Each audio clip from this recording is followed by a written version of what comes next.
السلام علیکم، میرے چینل کہانی کی دنیا میں خوش آمدید۔ آج کی کہانی کا نام ہے پرستان کی ملکہ۔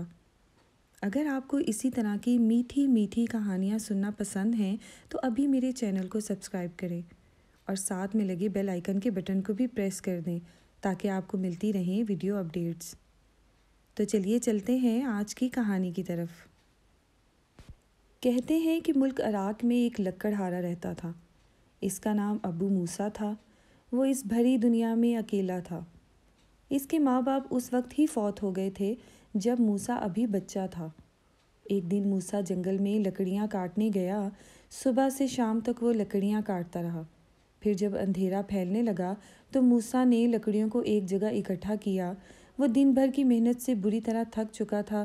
اس نے سوچا کچھ دیر سستا لوں، پھر لکڑیوں کو گھٹا باندھ کر چل دوں گا۔ یہ سوچ کر موسیٰ گھنے درخت پر چڑھ کر سو گیا۔ اس درخت پر موسیٰ نے شاخوں کو باندھ کر ایک جھولنا سا بنایا ہوا تھا۔ وہ گرمیوں میں دوپہر کے وقت اس جھولنے میں سویا کرتا تھا۔ آج موسیٰ شاخوں اور پتوں سے بنے جھولنے میں لیٹ گیا۔ ٹھنڈی ٹھنڈی ہوا چل رہی تھی تو موسیٰ کو نیند آ گئی۔ سورج غروب ہو گیا۔ جنگل کو گھپ اندھیرے نے اپنی آغوش میں لے لیا، لیکن کچھ ہی دیر بعد چاند نکل آیا۔ موسیٰ ابھی تک بے خبر پڑا سو رہا تھا۔ اچانک آسمان پر ایک رتھ نمودار ہوا۔ اس رتھ کو 4 سفید گھوڑے کھینچ رہے تھے۔ ان 4 گھوڑوں کی کمر پر رنگین پر تھے۔ یہ پرستان کے اڑنے والے گھوڑے تھے۔ اس رتھ میں پرستان کی ملکہ بیٹھی ہوئی تھی۔ اس رتھ کے پیچھے کئی اور رتھ بھی تھے جن میں پریاں سوار تھیں۔ یہ سب رتھ زمین پر اتر آئے۔ ملکہ پری رتھ سے اتری اور فوراً بولی، جشن کا اہتمام کیا جائے۔ ساری پریاں کام میں لگ گئی۔ دیکھتے ہی دیکھتے جنگل میں منگل کا سماں پیدا ہو گیا۔ طلسمی فانوس روشن ہو گئے۔ ان کی روشنی اس قدر تیز تھی کہ سوئی گرتی تو وہ بھی فوراً مل جاتی۔ درخت کے تلے ملکہ کا تخت بچھایا گیا اور پریاں ناچنے گانے لگی۔ پریوں کی آواز اس قدر میٹھی تھی کہ پرندوں کو بھی لطف آ گیا۔ موسیٰ لکڑہارا جو ابھی تک سو رہا تھا، گانے بجانے کی آوازیں سن کر جاگ پڑا۔ اس نے جب خوبصورت پریوں کو ناچتے گاتے دیکھا تو مارے حیرت کے اس کی آنکھیں کھلی کی کھلی رہ گئی۔ پہلے تو اس کے دل میں خیال آیا شاید میں یہ کوئی خواب دیکھ رہا ہوں۔ اس نے جلدی جلدی اپنی آنکھیں ملی، دانتوں تلے انگلی دبائی، مگر سب کچھ ویسا ہی رہا۔ یہ کوئی خواب نہیں تھا۔ موسیٰ سوچنے لگا آخر یہ پریاں اس جنگل میں کہاں سے آ گئی۔ موسیٰ کے دل میں آیا کہ یہی سوال پریوں سے پوچھے، مگر اس نے سن رکھا تھا کہ اگر پریاں آدم ذات کو دیکھ لیں تو قید کر کے پرستان لے جاتی ہیں۔ اس لیے وہ چپ چاپ پڑا یہ تماشا دیکھتا رہا۔ آدھی رات تک پریوں کا یہ جشن جاری رہا۔ پھر پریوں کی ملکہ تخت سے اٹھی اور دونوں ہاتھ ہوا میں بلند کر کے بولی، شہزادہ نکولائی کو ہمارے حضور پیش کیا جائے اور دستور کے مطابق 15 کوڑے لگائے جائیں۔ یہ حکم سنتے ہی چند پریاں ایک رتھ سے پری زاد شہزادے نکولائی کو نکال لائیں اور ایک درخت سے باندھ دیا۔ ملکہ کے اشارے پر ایک پری نے کوڑا نکالا۔ کوڑا ہوا میں لہرایا اور شڑاک کی آواز کے ساتھ شہزادہ نکولائی کی کمر پر مارا۔ شہزادے کی چیخ نکل گئی۔ دوسرا، تیسرا، چوتھا اور 5واں کوڑا۔ ہر کوڑے پر شہزادے کے حلق سے بڑی دردناک چیخ نکلتی تھی۔ موسیٰ درخت پر بیٹھا یہ منظر دیکھ رہا تھا۔ وہ ایک رحم دل انسان تھا۔ شہزادے پر ظلم اس سے برداشت نہ ہو سکا۔ اس نے اپنی جان کی پرواہ بھی نہ کی اور درخت سے چھلانگ لگا کر ملکہ پری کے سامنے آ کھڑا ہوا۔ پریاں تو مارے خوف اور حیرت کے چیخنے چلانے لگی۔ آدم زاد، آدم زاد! ملکہ پری نے گرج کر کہا، اے آدم زاد، کون ہے تو اور یہاں کیسے آ گیا؟ موسیٰ بولا، میں ایک غریب لکڑہارا ہوں۔ اس درخت پر سو رہا تھا کہ گانے بجانے کی آوازیں سن کر آنکھ کھل گئی۔ میں خاموش رہا، مگر اس مظلوم شہزادے پر ظلم ہوتے دیکھ کر میرا دل بھر آیا۔ اے ملکہ پری، تم اس قدر سنگ دل کیوں ہو؟ اس بیچارے شہزادے سے کیا غلطی ہوئی ہے جو اسے اتنی سخت سزا دی جا رہی ہے؟ ملکہ پری نے یہ سنا تو آنکھوں میں آنسو آ گئے۔ اس نے رندی ہوئی آواز میں کہا، تم مجھے سنگ دل کہہ رہے ہو؟ جانتے ہو یہ کون ہے؟ یہ میرا بیٹا ہے اور میں ماں ہو کر بھی اسے یہ سزا دینے پر مجبور ہوں، کیونکہ قانون کی نظر میں سب برابر ہیں۔ پرستان میں غلطی چاہے شہزادے سے ہو یا مزدور سے۔ سب کے لیے قانون کے مطابق سزا ملتی ہے، تمہاری دنیا کے قانون کی طرح نہیں کہ طاقتور اور دولت مند بچ جاتے ہیں۔ تم صحیح کہتی ہو ملکہ پری، موسیٰ لکڑہارے نے کہا، طاقتور اور دولت مند وقتی طور پر تو بچ سکتا ہے، اس دنیا کی عدالت سے تو رہا ہو سکتا ہے، مگر ایک اور بڑی عدالت بھی ہے جہاں صحیح انصاف ہوتا ہے، وہ عدالت خدا کی ہے۔ اچھا تم یہ بتاؤ آخر شہزادے سے کیا غلطی ہوئی ہے؟ اس احمق نے سبز دیو کی چکنی چپڑی باتوں میں آ کر شاہی موتی اس کے حوالے کر دیا، اور یہ اتنی بڑی غلطی ہے کہ پرستان کا وجود خطرے میں پڑ گیا۔ ہمارے دیوتاؤں کے مطابق پرستان کا حاکم وہی بن سکتا ہے جس کے پاس شاہی موتی ہو۔ اب جو ہی میں مروں گی تو سبز دیو پرستان کا بادشاہ بن بیٹھے گا۔ وہ ظالم اور خونخوار دیو پرستان کا بادشاہ اس لیے بننا چاہتا ہے کہ پرستان میں پیدا ہونے والی فصلیں اور پھل اس کے قبضے میں آ جائیں اور وہ انہیں اپنے ساتھی دیوؤں میں بانٹ دیا کرے۔ اس طرح پریاں بھوکی پیاسی رہ کر مر جائیں گی اور پرستان پریوں سے خالی ہو جائے گا اور دیو اس پر قبضہ کر لے گا۔ یہ تو واقعی بہت بڑی غلطی کی ہے شہزادے نے، موسیٰ سر ہلا کر بولا۔ اس غلطی کی سزا میں اسے ہر چاندنی رات کو زمین پر لا کر کوڑے مارے جاتے ہیں، ملکہ پری نے کہا۔ اچھا تو کیا پریاں مل کر سبز دیو سے موتی چھین نہیں سکتی؟ نہیں، وہ بے حد خونخوار اور طاقتور ہے، پھر اس تک پہنچنا جان جوکھوں کا کام ہے۔ ذرا مجھے بتاؤ اس تک کیسے پہنچا جا سکتا ہے؟ یہاں سے سینکڑوں میل دور شمال میں ایک کھنڈر ہے، اس کھنڈر میں واقع کنویں میں ایک بھوتنی رہتی ہے، جو بھی بھوتنی کے ہتھے چڑھ جائے وہ اس سے ایک سوال پوچھتی ہے، اگر اسے صحیح جواب دے دیا جائے تو نہ صرف وہ جان بخشی کر دیتی ہے بلکہ آگے جانے کا رستہ بھی بتا دیتی ہے، اور اگر جواب غلط ہو تو خون پی کر ہڈیاں چبا جاتی ہے، اور آج تک کوئی اس کے سوال کا صحیح جواب نہیں دے سکا۔ اچھا تو مجھے بتاؤ سبز دیو میں کیا نقص ہے؟ میرا مطلب ہے کیا وہ بہت زیادہ سوتا ہے، خوشامد پسند ہے یا لالچی ہے؟ وہ بڑا چلاک اور ہوشیار ہے، ملکہ پری نے کہا۔ دن میں سونا تو ایک طرف رہا، رات کو بھی جاگتا رہتا ہے۔ ہاں ایک نقص ہے اس میں، دن کی روشنی میں اسے کچھ نظر نہیں آتا، لیکن رات کو وہ ایک دن کا بھی دیکھ سکتا ہے۔ موسیٰ لکڑہارا سوچ میں پڑ گیا، پھر بولا، ہمارا دین اسلام کہتا ہے کہ مصیبت زدہ کی مدد کرو، کسی کے کام آنا بھی عبادت ہے۔ میں اس مظلوم شہزادے کو کوڑوں کی اذیت سے بچانے کے لیے سبز دیو سے موتی حاصل کرنے کی کوشش کروں گا۔ تم ملکہ پری نے حیرت زدہ لہجے میں کہا، وہ تو تمہیں چٹکی میں مسل دے گا، جو خدا کو منظور ہوگا وہی ہوگا، موسیٰ لکڑہارے نے مضبوط لہجے میں کہا۔ کیا تم مجھے ان کھنڈرات میں پہنچا سکتی ہو جہاں بھوتنی رہتی ہے؟ ہاں میرا رتھ تمہیں وہاں پہنچا دے گا، مگر ایک بار پھر سوچ لو کہ تم موت کے منہ میں چھلانگ لگانے جا رہے ہو۔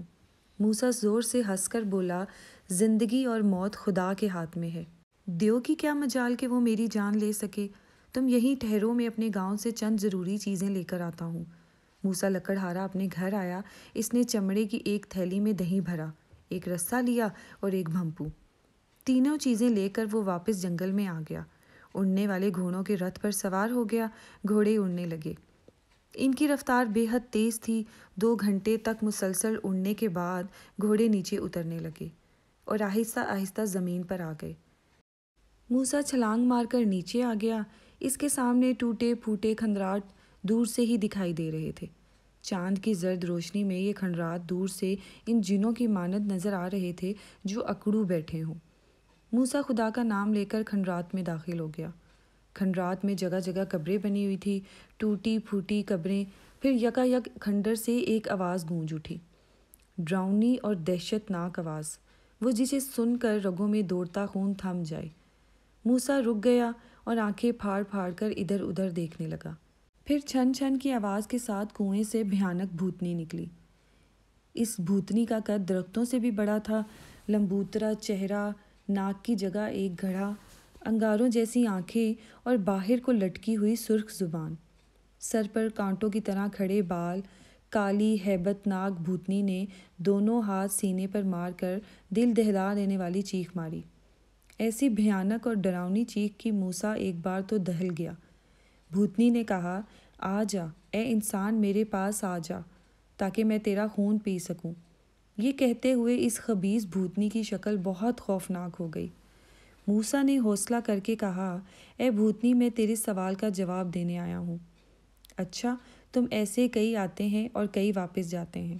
بھوتنی بولی، لے ادھر دیکھ۔ یہ کہہ کر بھوتنی نے دونوں ہاتھ ہوا میں لہرائے تو کھنڈر کی ایک دیوار روشن ہو گئی اور اس پر ایک منظر نظر آنے لگا۔ موسیٰ نے دیکھا کہ اناج کا ایک کھیت ہے جس کے چاروں طرف باڑ لگی ہوئی ہے۔ پھر اچانک یہ باڑ کھیت کو کھانے لگی اور دیکھتے ہی دیکھتے کھیت ختم ہو گیا۔ اس کے ساتھ ہی دیوار بھی تاریک ہو گئی۔ بھوتنی نے کہا، بتا اس کا مطلب کیا ہے؟ موسیٰ نے فوراً کہا، یہ تو بڑا آسان سوال ہے۔ یہ کھیت اور باڑ ایک ایسے شخص کا روپ ہے جو بد دیانت تھا۔ اس شخص کے پاس کسی کی امانت کے طور پر رقم رکھوائی، مگر اس نے امانت میں خیانت کی اور رقم کھا گیا، جس طرح کھیت کو بھاڑ لگ گئی۔ بھوتنی کے ڈیلے تیزی سے گھومنے لگے، اس کی سرخ زبان منہ میں چلی گئی اور قد چھوٹا ہو گیا۔ اس نے مری ہوئی آواز میں کہا، اے نوجوان، تو نے صحیح جواب دیا۔ بول، اب تو کیا چاہتا ہے؟ موسیٰ بولا، میں سبز دیو کے قلعے میں جانا چاہتا ہوں، مگر ابھی نہیں، صبح کی روشنی میں۔ بھوتنی نے کہا، ٹھیک ہے، تمہارا کام ہو جائے گا۔ یہ کہہ کر بھوتنی کی ایک قبر پر پھونک ماری۔ اتنی زوردار پھونک تھی کہ قبر درمیان سے شک ہو گئی۔ قبر میں انسانی ڈھانچہ پڑا تھا، وہ اٹھ کھڑا ہوا۔ اس کے اٹھنے سے ہڈیوں کے کڑکڑانے کی بھیانک آواز پیدا ہوئی۔ اس ڈھانچے کا سارا جسم تو ہڈیوں کا تھا، مگر آنکھیں زندہ انسانوں ایسی تھی۔ محترق آنکھیں، اس نے سر جھکایا، اس کے ہونٹوں کی ہڈیاں ہلی اور بولے، اے کھنڈرات کی ملکہ، تیرا غلام حاضر ہے، حکم کر۔ بھوتنی نے کہا، او میرے غلام ڈھانچے، اس انسان کو سبز دیو کے قلعے میں لے جا اور پھر واپس لا۔ ڈھانچے نے ابو موسیٰ کو ہاتھ تھاما۔ ڈھانچے کی پنجہ برف کی طرح سرد تھا۔ ڈھانچہ موسیٰ کے ساتھ لے کر زمین میں غرق ہو گیا۔ ڈھانچے کے کہنے پر موسیٰ نے آنکھیں بند کر لی تھی۔ زمین کے اندر دیر تک سفر جاری رہا۔ پھر دونوں زمین کی سطح پر ابھرے۔ موسیٰ نے آنکھیں کھولی تو سامنے ایک عظیم الشان قلعہ نظر آیا جو کالے پتھروں کا بنا ہوا تھا۔ ڈھانچے نے کہا، یہی ہے سبز دیو کا قلعہ، میں باہر ٹھہرتا ہوں، تم چلے جاؤ۔ دن کا اجالا پھیل چکا ہے۔ موسیٰ اللہ کا نام لے کر قلعے میں داخل ہو گیا۔ قلعے میں داخل ہونے سے پہلے اس نے عطر کی شیشی اپنے کپڑوں پر انڈیل لی تھی تاکہ دیو اس کی انسانی بو نہ سونگھ سکے۔ قلعے کے اندر باغات اور چشمے تھے۔ یہاں موسیٰ کو سبز دیو بھی نظر آ گیا، وہ پھل کھانے میں مصروف تھا۔ موسیٰ نے بھمپو منہ سے لگایا اور بولا، او سبز دیو، ادب سے کھڑا ہو جا، ہم کو کاف سے دیوں کے بادشاہ آئے ہیں۔ بھمپو سے آواز اس طرح نکلی جیسے بادل گرج رہے ہوں۔ سبز دیو اٹھ کھڑا ہوا۔ اسے دن کے وقت تو کچھ نظر آتا نہیں تھا۔ وہ بولا، کیا مجھ سے بھی بڑا کوئی دیو ہے؟ میرا جسم اتنا بڑا ہے کہ 10 دیو ایک دوسرے پر کھڑے ہو کر بھی مجھ سے چھوٹے رہتے ہیں۔ چپ رہو، ہماری شان میں گستاخی نہ کرو۔ موسیٰ بھمپو میں بولا، ہمارا نام کڑوا کریلا دیو ہے اور تم ہمارے سامنے چونٹی جیسے ہو۔ سبز دیو گھبرا گیا۔ اس نے سوچا جب دیو کی آواز اتنی گرجدار ہے تو وہ خود کتنا بڑا ہوگا۔ وہ بولا، تمہارے پاس کیا ثبوت ہے کہ تم واقعی بہت بڑے دیو ہو؟ کہیں ایسا تو نہیں کہ تم مجھے بیوقوف بنا رہے ہو، کیونکہ دن کو تو میں نہیں دیکھ سکتا۔ او نا ہنجار دیو، ہمیں جھوٹا کہتا ہے، لے ہم تیری طرف اپنی مونچھ کا بال پھینک رہے ہیں، اس سے ہمارے قد کا اندازہ لگانا۔ یہ کہہ کر موسیٰ نے رسہ سبز دیو کی طرف پھینکا۔ دیو نے موٹے رسے کو ہاتھ میں ٹٹولا تو دل میں بہت گھبرایا کہ اتنا بڑا دیو کہاں سے آ ٹپکا۔ وہ عاجزی سے بولا، حضور میں مانتا ہوں آپ ہی سب سے بڑے دیو ہیں، فرمائیے میرے لیے کیا حکم ہے؟ موسیٰ دل میں بڑا خوش ہوا کہ اس کی اس ترکیب کامیاب رہی۔ گرج کر بولا، ہمیں وہ شاہی موتی چاہیے جو تم پرستان سے لائے ہو، جلدی بتاؤ وہ موتی کہاں ہے، ورنہ ابھی تمہاری گردن توڑ کر سارا خون پی جاؤں گا۔ سبز دیو نے سوچا، جس دیو کی مونچھ کا بال اتنا موٹا اور اتنا بڑا ہے وہ میری گردن یوں توڑ دے گا جیسے کوئی خشک ٹہنی ہو، اس لیے موتی اس کے حوالے کر کے جان بچا لینا چاہتا تھا۔ جان ہے تو جہان ہے، وہ یہ سوچ کر بولا۔ سرکار ناراض مت ہو، میں آپ کا خادم ہوں، ابھی موتی پیش کرتا ہوں۔ سبز دیو نے اپنے بالوں میں سے موتی نکال کر موسیٰ کے آگے دے دیا۔ موسیٰ نے 2-3 کہکے لگائے اور قلعے سے باہر آ گیا۔ ڈھانچے کے ساتھ وہ کھنڈر میں جا پہنچا۔ کھنڈرات سے باہر رتھ میں پریوں کی ملکہ اس کا انتظار کر رہی تھی۔ موسیٰ نے موتی اس کے حوالے کیا تو وہ بہت خوش ہوئی۔